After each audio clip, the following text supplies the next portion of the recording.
comes to Stephen King movies or miniseries, I like probably 95% of them. I don't know. There's a couple that I have here that I'm going to talk about that I don't really care for. But other than that, like, a lot of these I can watch and enjoy. So I got my top 10. I got some that I don't really care for, and I got my honorable mentions here, and I got some that I didn't bring up here with me, or that I don't have out here, so I will mention those. So, yeah, hope you guys enjoy this. Let's go over the honorable mentions. I'm not going to spend a lot of time talking about these. I just want to mention them. Now, here's a cool 4-pack, and I like all the movies on this 4-pack. This is a Stephen King 4-pack with Dreamcatcher. You got Dolores Claiborne. You got Cat's Eye with Drew Barrymore, and Creepshow. And I like all these. Here's the thing. Dreamcatcher used to bore me. When I first seen Dreamcatcher, I did not like it. After a couple more viewings, I really got into the movie and, got into the story. And yeah, I like it now. And I know a lot of people don't really care for that one. But, yeah. My favorite one out of this group, though, is probably Creepshow. Of course, we got Cujo with Dee Wallace. This should have made my top 10, but it didn't, because of the ones I have, in my top 10 are just so good. Of course, how can I forget Salem's Lot? Here we have The Night Flyer. Here we have Apt Pupil. This was a bitch to find. I mean, this DVD is like rare. It is so rare, and if you try to get this on Blu-ray, it's so expensive. But really good movie. Now here's one that most people hate, okay? And for me, it's a guilty pleasure. I just love the story. I love Jimmy Smits, Marge Helgenberger, and even, it has Tracy Lords, the porn star, in this. When she looked good. The Tommy Knockers. Tommy Knockers, Tommy Knockers knocking at the door. I don't know where people go when they stop being here. I don't know where they go when they stop being here. They call it Big Engine Woods. Shut up, Grandpa. You can't run, you can't hide, you can only become one of them. So when you start pulling your teeth out and your skin starts to go like this, you're becoming. You're becoming. I like this. It's I don't know, it's very cheesy, but I like the characters. Here we have Stephen King's Riding the Bullet. Here we have Storm of the Century. Here we have Sometimes They Come Back. Here's a good one, Silver Bullet. A really good one, Thinner. Great story. Here's one that some people don't really care for, but I don't mind this one, Sleepwalkers. Another Drew Barrymore one, Firestarter. The thing about Firestarter, like, I'm trying to figure if I like Cat's Eye or Firestarter better. I'm going to say Firestarter. I do like Cat's Eye, though. Now, here's one that I used to not really care for, and now I do like it, and that is Rose Red, and I know a lot of people don't care for this as well. But I think this movie, or this miniseries, is actually creepy, so. Then we have Graveyard Shift, and then there's a couple that I don't have out here, like Christine, Shawshank Redemption, Green Mile, It 2017, the remake. I can't say the same thing for It Chapter 2, because I did not like It Chapter 2. Didn't care for it. But anyway, here's a couple that I don't really care for, and that is Stephen King's The Shining, the TV miniseries. Take your medicine, you damn pup! No, Tony. No, Tony. No, Tony. Come on. This is the... Stephen King is on record saying he doesn't like the Kubrick version. So you prefer this? What is this? I prefer the axe to the croquet mallet. I prefer the woman in the bathtub from the Kubrick version over the woman in the bathtub from this version. I prefer Danny in the Kubrick version over Danny in this one. Everything. In this miniseries, they talk about the boiler. The boiler of the hotel. They spend like all these scenes on concentrating on the boiler. If you don't tend to the boiler, something bad's going to happen. It's going to blow up. Something bad's going to happen. They just kind of shade over that in the movie. It wasn't a big deal, but they make it a big freaking deal in this miniseries. The boiler, the boiler, the boiler, the boiler. The ghosts weren't even scary in this. Nothing was. I didn't even think the Overlook Hotel was scary. Nothing was scary in this. I mean, the only thing good about it is Rebecca De Mornay in her lingerie or her nightgown. That's the only good thing. Risky business all over again. Another one I can't really stand with Ron Perlman is Desperation, where he acts psychotic. He's like this being that acts like a cop. He says the stupidest stuff. I think Tom Skerritt's actually in this. Yes, he is. Steven Weber's in this. Henry Thomas.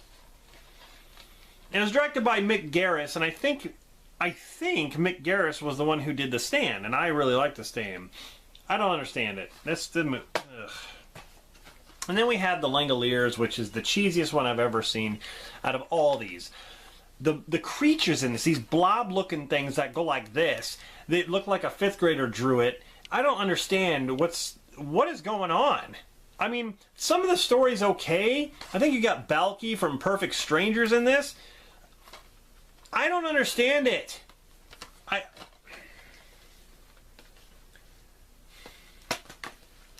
I don't get it.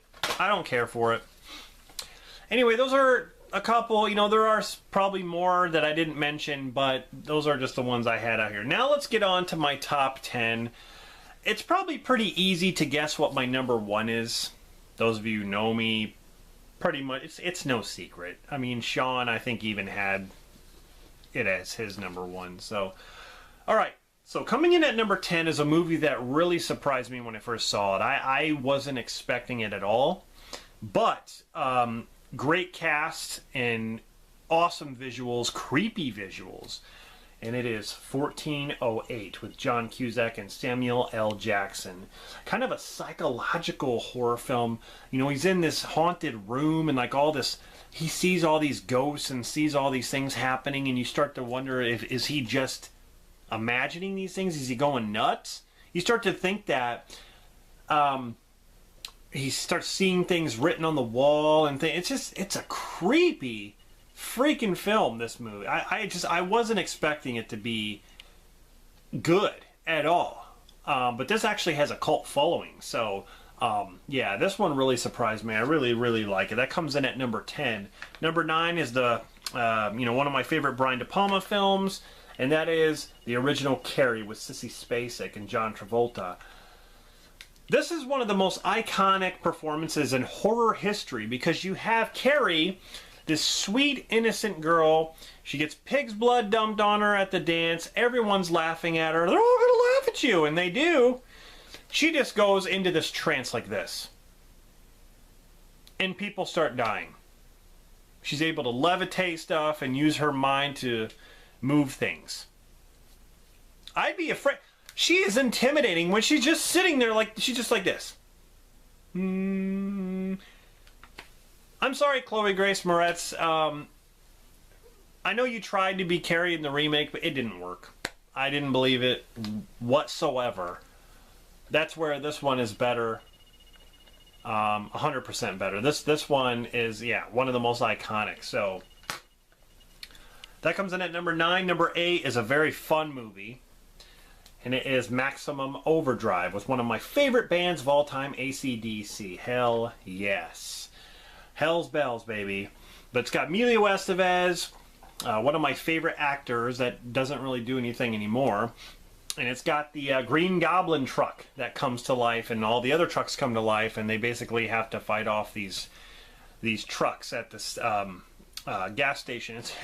I don't know. It's something different. I remember watching this at a young age and just thinking it was the coolest thing ever, but I was always afraid of that truck with the Green Goblin. I was always afraid of it.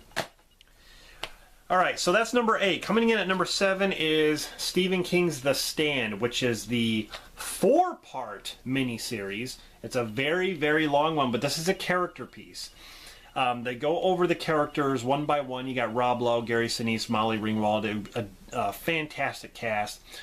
You know, this virus, this flu virus, basically, which is man-made, escapes this compound and starts to infect everybody. And the survivors of the world are basically split in between going to the Dark Man, who's like a demon, and then Mother Abigail, who's part of God.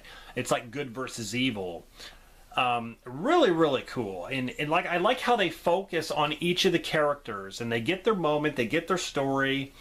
Then they come together, and they just, you know, I don't know. It's a long one, and it might even bore some people, but not me. I love this movie or miniseries.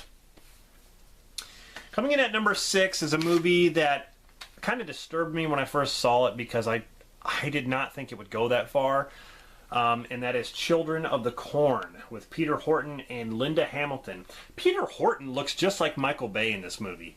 Honestly, put a picture next to each other of Michael Bay with his long, you know, hair down to here, and then Peter Horton from this movie. They look identical. Identical. They even laugh and talk like each other.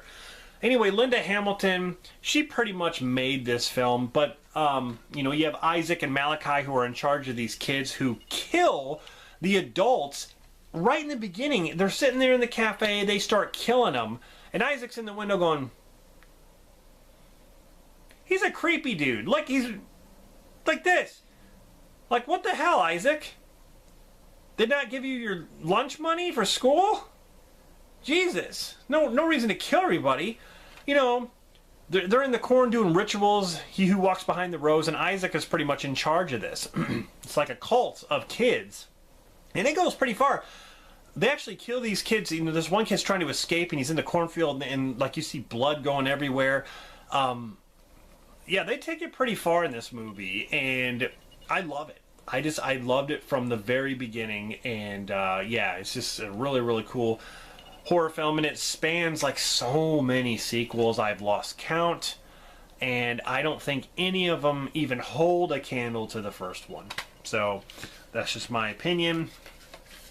So that comes in at number 6 for me. All right, so number 5 is Stephen King's The Mist. I love this movie. I love the story. Frank Darabont, you know, he was part of The Walking Dead. There's even some cast here from The Walking Dead, but you got Thomas Jane, one of my favorite actors of all time. The Punisher himself is trapped in a supermarket with a bunch of people because there's this mysterious mist that engulfs the town, and there's these creatures in the mist, and these creatures vary from like little spider things to flying things to big giant dinosaur looking creatures and creatures with tentacles. Just, it's crazy. I love, you know, some people say that the effects were kind of, you know, kind of bad. There was a lot of CGI, but I don't think it was that bad. I thought they were pretty good. The spider scene is one of my favorites, is when they go in the pharmacy and those spider things shoot these webs, and if these webs get around you, it burns through you. Like, the webs burn through you. It's just, it's a gory good time. I really, really like it a lot, and Thomas Jane was perfect for it, and I just like the story. So that's number 5. Coming in at number 4 is, of course, Stephen King's It, the 1990 miniseries, the 2-part miniseries with Tim Curry. But you got a fantastic cast. You got Richard Thomas, Annette O'Toole, Tim Reed, John Ritter, Richard Mazer, Dennis Christopher, Harry Anderson. Fantastic. I like both parts too. I know a lot of people complain about part 2. Well, I just have to say, both parts in this miniseries are better than the new It Chapter 2 that came out, because I could not really stand that movie. I don't know, the casting was okay, but I preferred the first one. I can't, you know, I can say that about part 2 of this. Part 2 of this was more entertaining than that. It just went on way too long. I don't know. But I love this as a miniseries. Just so well done. Coming in at number 3 is one of the scariest movies ever made, in my opinion. To this day, I think this movie is creepy, and there's certain scenes that affect me. The original Pet Cemetery. This was so well done. All the Zelda stuff. Rachel, never get out of bed again. And this time, I'll get you. Like, just kill me. Gage, sometimes dead is better. You don't want to go down that road, Lewis. You don't want to go down that road, so those trucks come down that road. Sometimes dead is better. I introduce you to the power. Oh, God. Anyway, yeah, Mary Lambert did a fantastic job with this film, and it is awesome. So, coming in at number 2 is a Rob Reiner film, Misery. Kathy Bates, James Caan. Kathy Bates made this film. Even though James Caan was excellent, Kathy Bates, her performance was psychotic, but also unbelievable. The sledgehammer scene where she breaks his ankles is probably one of the most disturbing things I've ever seen in cinema. I mean, you hear the bones break and you hear him scream. I've cracked concrete with a sledgehammer before. I can just imagine. I don't even want to imagine, but I can imagine that hitting my ankle. Someone going like this. Man! You cock-a-doodie! You poop! They do not! What do you think when I say when I go in the store, oh, now, Wally, give me some of that effing pea feed and some of that bitchly cow corn? And in the bank, do I go to Mrs. Bollinger and say, this is one big bastard of a check. Give me some of your Christing money? There, look there. See what you made me do? Oh, Paul, I'm sorry. I'm so sorry. Sometimes I get so worked up. No shit. No shit. You can see his eyes. He's like, oh, it's okay. Man, this movie's awesome. If you have not seen Misery, you are missing out. This, God, they don't make movies like this anymore. That's number 2. Coming in at number 1 is no surprise. It is a masterpiece in horror, and when it comes to Stephen King based, and like adaptations, this is my favorite, and this is the best. Stanley Kubrick's The Shining. I think Stanley Kubrick had a better vision. I think everything is creepy about this film, and Jack Nicholson pretty much made this movie, as well as Shelley Duvall. I'm giving her credit because she was good. But you got Scatman Crothers, Danny Lloyd. Like I said, the woman in the bathtub is creepier in this. The music is creepier. It's got one of the best soundtracks ever in horror. I even said it was my favorite theme song. The hotel's creepier. The hedge maze thing is creepy. The twins. I like Danny better in this. Everything about this movie. This is a masterpiece to me. I feel that this is a masterpiece in horror cinema. So, this is my favorite, and I think Sean picked this as well. It is just amazing. If you have not seen The Shining, you are missing out on a piece of horror history, that's for sure. So, there you go. That is my top 10 favorite Stephen King movie adaptations.